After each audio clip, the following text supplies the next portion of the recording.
আগে যেমন দুর্নীতি চলেছে এখনো চলে। চাঁদাবাজি বরং আগের চেয়ে বৃদ্ধি পেয়েছে। চাঁদাবাজি, মাস্তানি, দখলদারি, সন্ত্রাস, নৈরাজ্য, জেলা, ব্যভিচার, ধর্ষণ, লুণ্ঠন এবং লুটপাট এগুলো সব আগের মতোই চলছে। ঠিক আছে, মিথ্যাচার করেছিল, তাদের উপরে আল্লাহর পক্ষ থেকে গজব আসছে। জবাব আমাদের দিতে হবে না, জনগণের কাছ থেকে তারা জবাব পেয়ে যাবে। তারা যে মিথ্যাবাদী, তারা যে ধোঁকাবাজ, প্রতারক, এটা প্রমাণিত হয়েছে।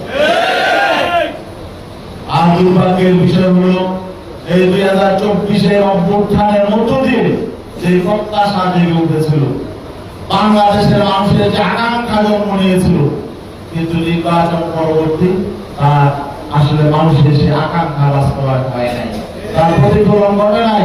আমরা নতুন রাজনীতি চেয়েছিলাম, আমরা রাজনীতির গুণগত পরিবর্তন চেয়েছিলাম, আমরা সুশাসন চেয়েছিলাম, ন্যায় বিচার চেয়েছিলাম, ইনসাফ চেয়েছিলাম, বৈষম্যহীন শোষণমুক্ত একটি সমাজ চেয়েছিলাম। কিন্তু আমরা কি দেখলাম? তত্ত্বাবধায়ক অন্তর্বর্তীকালীন সরকার কিছুদিন নানা রকম কথাবার্তা, বড় বড় বাগাড়ম্বর কথাবার্তা বললেন, সংস্কার করবেন, এই করবেন, সেই করবেন। একটি সংস্কারের জন্য একটি সনদ হলো, সনদ সবাই মিলে স্বাক্ষর করলাম, নির্বাচন হলো। কিন্তু নির্বাচন পরবর্তী কি দেখলাম?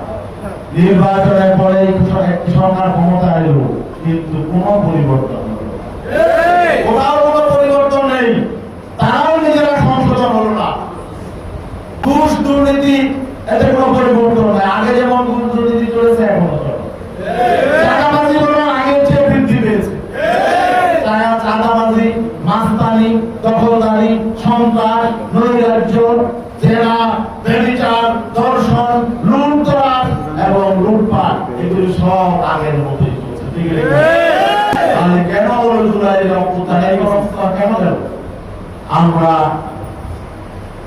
আমরাও তো এই জুলাই অভ্যুত্থানে অংশ নিয়েছি। ইসলামী আন্দোলন বাংলাদেশের শীর্ষ নেতৃত্ব সহ আমাদের নেতাকর্মীরা রাজপথে ছিলাম, আমাদের নেতাকর্মী শাহাদত বরণ করেছে, আমরা রক্ত ঝরিয়েছি, ঝুঁকির মুখে, গুলির মুখে আমরা রাজপথে ছিলাম।